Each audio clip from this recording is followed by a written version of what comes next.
Guys तो MHT CET second attempt के लिए आपके पास लास्ट के 10 डेज़ बाकी है। ये लास्ट के 10 डेज़ में आपको क्या करना चाहिए वो हम बात करने वाले हैं। तो इस वीडियो को पूरा देखना एंड चैनल को सब्सक्राइब कर लेना, बिकॉज और भी वीडियोस आने वाले हैं तुम्हारे एडमिशन प्रोसेस के रिलेटेड, एक्सपीरियंस वगैरह, ठीक है। तो चैनल को सब्सक्राइब करके रख लेना। तो चलो हम बात करते हैं कि आपको लास्ट के 10 डेज़ में आपको क्या करना चाहिए। तो सबसे पहले तो ये आपको आंखें बंद करना है और सोचना है कि आपने फर्स्ट अटैम्प्ट में क्या गलतियाँ की थी। तो वो जो गलती की थी आपने, वो आपको सेकेंड अटैम्प्ट में नहीं करना है। वो आपने जो गलती की आपको पता होगा, तो आपको डिसाइड करना है आपने क्या गलती की थी। सेकेंड थिंग है कि आपका सिलेबस कितना भी हुआ हो, आपको मॉक टेस्ट देना स्टार्ट कर देना चाहिए अभी, क्योंकि लास्ट के 10 डेज ही बाकी है। तो अगर आप मॉक टेस्ट नहीं दोगे तो आपको पता ही नहीं चलेगा कि इसे पेपर कैसे अटेम्प्ट करना है या क्या चीज़ मुझे और इम्प्रूव करना है। जब आप मॉक टेस्ट दोगे तो आपको आइडिया मिलेगा कि हाँ, मेरा ये टॉपिक वीक है, मुझे इस पर और काम करना है, या पेपर कैसे अटेम्प्ट करना है, मुझे फिजिक्स पहले करना है, केमिस्ट्री पहले करना है, ठीक है।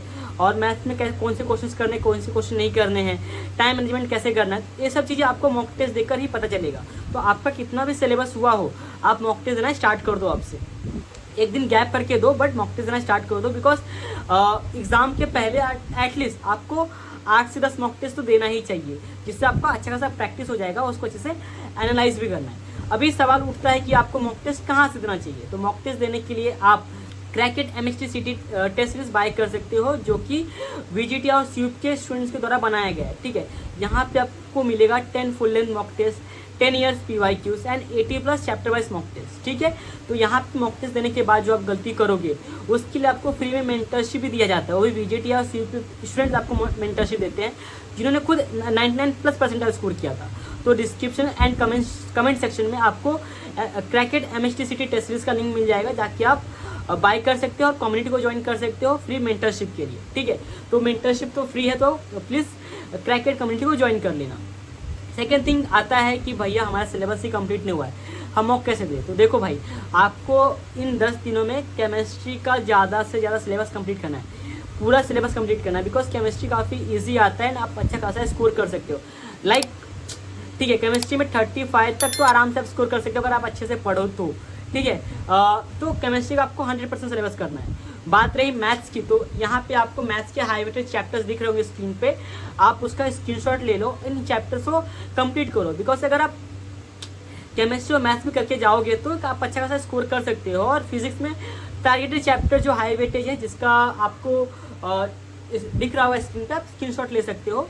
एंड जो चैप्टर आपको इजी लगे फिजिक्स में, वो चैप्टर्स आपको करना है जिनका सिलेबस बिल्कुल भी नहीं हुआ है, मतलब, ठीक है। तो आपको केमिस्ट्री पूरा करना है, मैथ्स में जो हाई वेटेज चैप्टर्स मैंने बताया वो करो, एंड फिजिक्स में टारगेटेड चैप्टर्स 5 से 10 कर लो कम से कम, जो कि आप करो जो आपको इजी लगे, जो हाई वेटेज लगे आपके हिसाब से वो, बट आपको इतना तो करना ही पड़ेगा। अभी मॉक टेस्ट देने के बाद आपको उसको अच्छे से एनालाइज भी करना है, लाइक, ठीक है। अगर आप मान लो 10 मॉक टेस्ट देते हो, 10 को अच्छे से एनालाइज करके जाते हो और वहाँ से भी आप क्वेश्चन सॉल्व करना सीख जाते हो, तो आप अच्छा खासा स्कोर कर सकते हो। तो लास्ट के 10 डेज में आपको रिवीजन एंड मॉक टेस्ट पे फोकस करना है। अगर जिनका सिलेबस कंप्लीट नहीं हुआ है उनको ज़्यादा से ज़्यादा सिलेबस कंप्लीट करने पे फोकस करना चाहिए।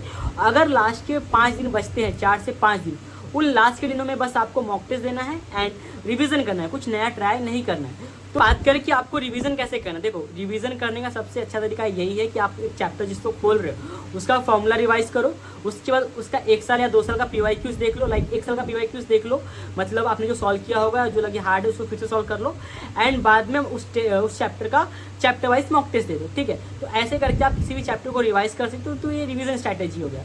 मॉक टेस्ट देने के बाद भी जो चैप्टर से आपके क्वेश्चन गलत जा रहे हैं उनको अच्छे से रिवाइज करो, एंड अगर लगे कि हाँ एक क्वेश्चन में कर सकता हूँ बट कुछ सिली मिस्टेक हुआ, तो भी देखो कि सिली मिस्टेक आप ना करो। तो ऐसे करके आपको लास्ट के 10 डेज को यूटिलाइज करना है, एंड 1 साल का कम से कम 1-2 साल का PYQ करो, 8 से 10 मॉक टेस्ट देखे जाओ, and all the best. Channel को सब्सक्राइब करना, वीडियो को लाइक कर देना, एंड काफ़ी टॉपर्स इंटरव्यूज है जहाँ यहाँ पे क्लियर करके आप टॉपर्स इंटरव्यूज देख सकते हो।